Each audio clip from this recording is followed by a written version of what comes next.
जी हाय आकाश, thank क्या है कि अगर हम जैसे हमने जब राधा कृष्ण की कहानी कही, सो फर्स्टली मैं बहुत ये चीज कहना चाहूंगा कि ये जितने लोग जो हमारी ये टीम है जो सारा भारत पे है, एंड प्राइमरली जो एक्टर्स हमारे साथ दिख रहे हैं, हमारी ये पूरी टीम है। फर्स्टली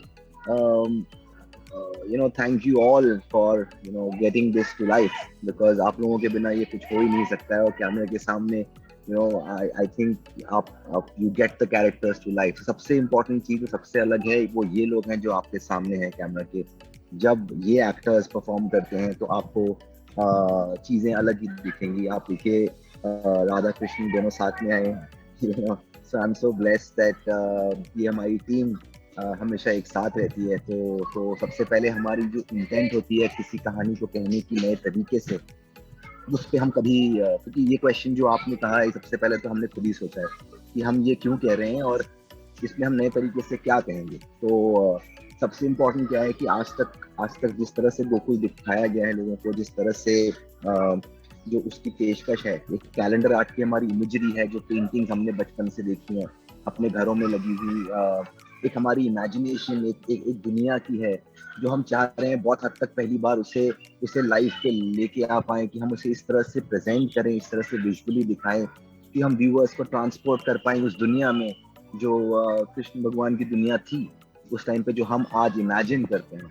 तो सबसे पहले तो वो एक एस्पेक्ट है जो नए तरीके से हम कह रहे हैं। और दूसरा सबसे इम्पोर्टेंट चीज है कि हम एक माँ और बच्चे की कहानी कह रहे हैं इस तरीके में। जो हमारे कहने का लेंस है, जिस तरीके से हमें माँ बेटे के रिश्ते की बात कर रहे हैं, वो रिश्ता हर घर में रेलिवेंट है। हर हर घर में ऐसी चीजें होती हैं, और उस कहानी के थ्रू से क्या निकल के आएगा वो हम व्यूवर्स को दिखाएंगे इसमें। सो आई थिंक बहुत सारे प्लसेस हैं। एंड जिस तरह से इसकी लिखावट है, जिस तरह से ये पूरी पूरी की पूरी team, from my writers to Nitin, the main core people, क्या है कि मैं ऐसे 10 चीजें और कह सकता हूँ, पर सबसे इम्पोर्टेंट जिस तरह का म्यूजिक आपने सुना, कैलाश जी की आवाज आपने सुनी, जिस तरह के विजुअल्स पूरी टीम ने अभी मिलके बनाए हैं, आई थिंक दैट वो अपने आप आपको बहुत सारी नई चीजें इसमें देखने को मिलेंगी, क्योंकि कहने का पहलू अलग है। तो उस हिसाब से ये बिल्कुल ही अलग तरीके से आएगा। जब हमें अर्पित और शुभांकर ने कॉल पे बोला कि हम चाहते हैं कि राधा कृष्ण के साथ हम एक एक्सटेंशन में हम कृष्ण की भगवान की कहानी, बचपन की लीलाएं पूरे अच्छे से दिखाएं, तो सबसे पहले प्रेशर हम पे आया ही था। तो yes of course I think मुझे लगता है कि pressure to perform and is definitely there, मेरे लिए, हम सब के लिए, हमारी पूरी टीम के लिए। बट प्रेशर इस चीज रिजल्ट ओरिएंटेड प्रेशर नहीं है कि ये रिजल्ट आना चाहिए। आई थिंक जो जर्नी होती है जिससे हम काम करते हैं, जिस काम को हम हर दिन करते हैं, हमें वो एंजॉय करना बहुत इंपॉर्टेंट है। वो प्रेशर हम जरूर लेते हैं कि हमें हमारा काम एंजॉय करना है और हमें वो एनवायरनमेंट क्रिएट करना है कि सब लोग साथ में खुशी खुशी काम करें, क्योंकि सबसे इम्पोर्टेंट तो वो है कि आप खुश हो अपने काम करने में। तो वो है, रिजल्ट तो हमारे हाथ में है ही नहीं। हमने महाभारत से लेके अब तक यही सीखा है कि आप जब भी एक्सपेक्टेशन बियॉन्ड द पॉइंट करोगे तो डेफिनेटली उसमें प्रॉब्लम्स होंगी दोनों तरफ की। तो हम कोशिश तो करते हैं, कहीं ना कहीं हम इंसान भी हैं, भगवान अभी तक बने नहीं है, भले ही कृष्ण भगवान हमारे साथ हैं आज, बच्चे और बड़े, पर हम कहीं ना कहीं एक्सपेक्ट तो करते हैं कि आपको अच्छा लगेगा। इससे आपने सुना, पवन ने बोला आप सबको अच्छा लगिए, सबको भेजिए, दुनिया भर को दिखाइए। तो कहीं ना कहीं हमारी एक्सपेक्टेशंस तो हैं, और उस प्रेशर के साथ एक्सपेक्टेशंस आती हैं। But somewhere at the core of it, at Swastik, हम ये बिलीव करते हैं कि हमारी एक फैमिली है। हम जिस चीज को करें हम दिल से करें, और हम उसकी जर्नी को एंजॉय करें, सबको साथ में रखें। और क्योंकि कन्विक्शन ही फाइनली स्क्रीन पे दिखती है, तो हम हमेशा वो कोशिश करते हैं कि अपने कन्विक्शन से हम काम करें। तो या यही मैं कहना चाहूंगा। um, जी हाँ, मैंने पहले ये किरदार किया हुआ है, और तब मैं बहुत ज्यादा छोटी थी, बच्ची ही थी एक तरह से, और बच्चे की माँ मैंने प्ले किया था। और उस टाइम पर मेरे लिए एक्टिंग एक्सपीरियंस भी थोड़ा कम था, और हर एक चीज नई थी। ये जॉनर भी नया था, ये experience of playing a mother भी नया था। और मुझे इतना टाइम नहीं लगा उसे समझने में, लेकिन ऑब्वियसली तब में और आज में मुझे लगता है कि काफी फर्क आया है मेरे काम में, और निखरा है काम। और मैं उस फीलिंग को, मदरहुड की या मातृत्व की फीलिंग को और ज्यादा अच्छे से समझ सकती हूँ इतने सालों बाद। तो मुझे लगता है कि मैं मुझे ये भी पता है कि मैंने पिछले शो में क्या किया है और मैं उससे ज्यादा क्या कर सकती हूँ। तो डेफिनेटली और ज्यादा निखर के मेरा किरदार आएगा और यशोदा के किरदार को सबके दिलों तक पहुंचाने की पूरी कोशिश करूंगी। And I am really blessed क्योंकि मुझे ये फिर से मौका मिला है इस किरदार को प्ले करने का। और मुझे लगता है कि माइथोलॉजिकल यूनिवर्स में सबसे प्यारा और सबसे ऊंचा किरदार है यशोदा का, और इसलिए भी क्योंकि दिस डिपिक्ट्स ममता और बहुत ज्यादा प्यार। तो मुझे लगता है कि मैं इसको बहुत अच्छे से निभा पाऊंगी and definitely everyone's going to help me out and I have the blessings of all the fans and all the viewers of our show. So that's what I'm going to do good with it. हाँ, so ये बहुत अच्छा सवाल है। मुझे लगता है कि कि अगर हम ये सोचें कि इंडियन माइथोलॉजी और ये कहानियां जिस टाइम पे हुई थी, ये कहानियां हम आज क्यों कह रहे हैं। अगर हम ये कहानियां इसलिए कह रहे हैं कि लोग अपनी जिंदगी में उन मैसेजेस को, जिसे हम भावार्थ कहते हैं, वो चीजों को अपने लाइफ में सीखें। इसीलिए भगवान अपने ऊपर भगवानों की कहानी हम पढ़ते हैं, बिकॉज उसमें हमारी इंटरेस्ट होती है। अगर वो कॉमनर की कहानी हो, ऐसा मुझे लगता है, तुम्हारा इंटरेस्ट लेवल कम होगा, क्योंकि हर कहानी के पीछे एक रीजन है वो कहने का। और सबसे इम्पोर्टेंट ये है कि जिस टाइम और जिस दौर पे हम उस कहानी को कहें, उस कहानी को हमें उस दौर के लिए रेलेवेंट बनाना पड़ेगा। और ऐसा कहीं नहीं लिखा है कि उस समय, मतलब मुझे हमेशा ऐसा लगता है कि ना बैकग्राउंड म्यूजिक उस समय होता था, ना उस समय कैलाश जी आके गाएंगे। सो एक फीलिंग होती है, एक इमोशन होती है कहानी कहने की, जो आप वो इमोशन सुनते हैं, हम वो कहानियां दिखाते हैं, बिल्कुल उसके कोर को, जो उसकी मैसेज है, उसको निकाल के लाने के लिए कि व्यूअर एंटरटेनमेंट के साथ में उन्हें वो मैसेज मिले और वो मैसेज करेक्ट तरीके से जाए। तो हम डेफिनेटली डॉक्यूमेंट्री नहीं बना रहे हैं कि वो हम डॉक्यूमेंटेड हिस्ट्री दिखा रहे हैं, पर कहानियों का एक बेस है। कहानियां हमारे देश में अलग अलग तरह के सोर्सेज हैं, उसमें भी बहुत सारे एस्पेक्ट्स हैं। तो हम रिसर्च करते हैं, हम बहुत डीपली समझने की कोशिश करते हैं कि अलग अलग ग्रंथों में, अलग अलग जगहों पे क्या लिखा गया है। हमारी रिसर्च टीम होती है जो उसको वेट करती है, जिसके बाद हम उस पर डिस्कशन करते हैं कि आज के लिए वो कहानी की रेलेवेंस क्या है, उस कहानी को हम किस तरीके से आज के टाइम पे कह पाएंगे, और फिर हम उससे कहते हैं।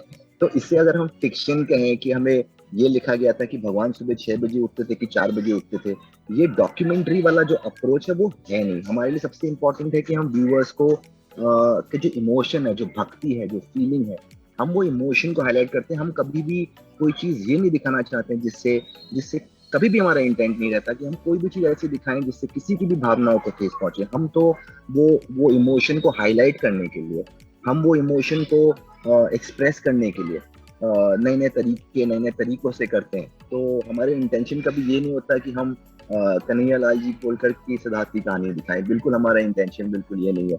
हम चाहते हैं कि दिल से और हम अच्छे से, डेफिनेटली हमने आज तक काफी कहानियां कही हैं, हम थोड़े लकी रहे हैं, ब्लेस्ड रहे हैं कि हमें ऐसे मौके मिले इन तरह की कहानियां कहने का। बिकॉज हम इन कहानियों को पढ़ते हुए खुद भी बहुत कुछ सीखते हैं, क्योंकि हमें बिना समझे, बिना सीखे हम इन्हें कह नहीं सकते।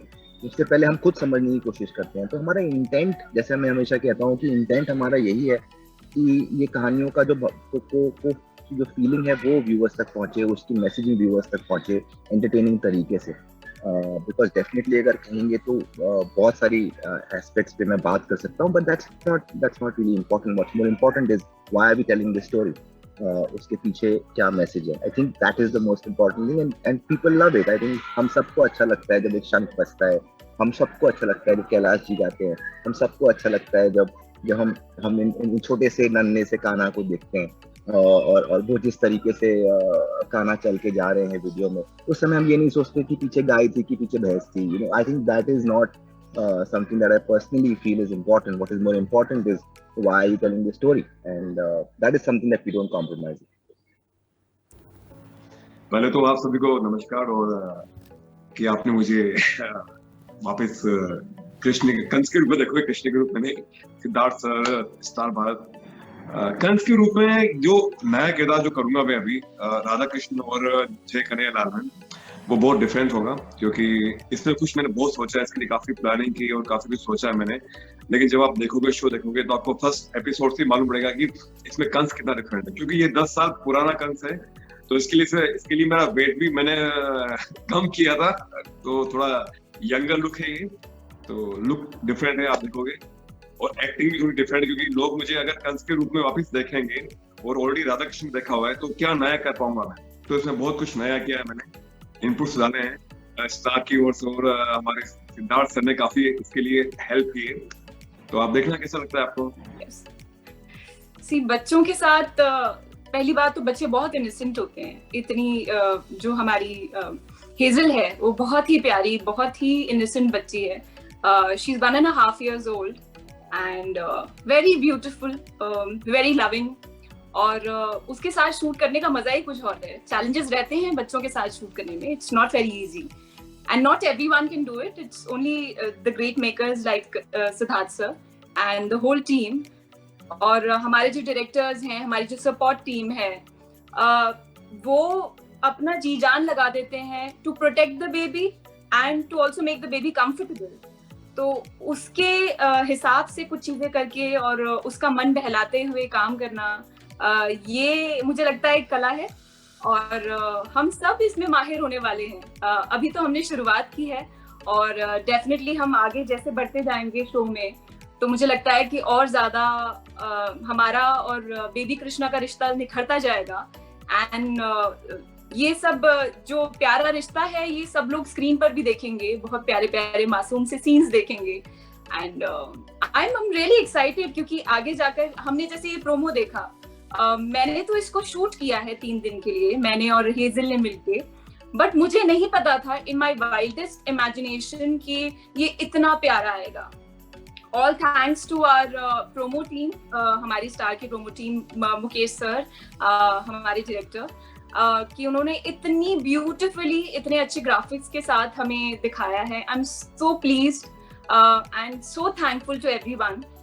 ऑल्सो मेरी जितनी टीम है, हमारे डायरेक्टर्स, हमारे एडीज, हमारा support staff, even our makeup and hair people, वो लोग बहुत प्यार से हमसे बातचीत करते हैं। उनका इंटरेक्शन हमसे इतना प्यारा होता है कि I think the whole atmosphere on the set is going to be very beautiful and very divine.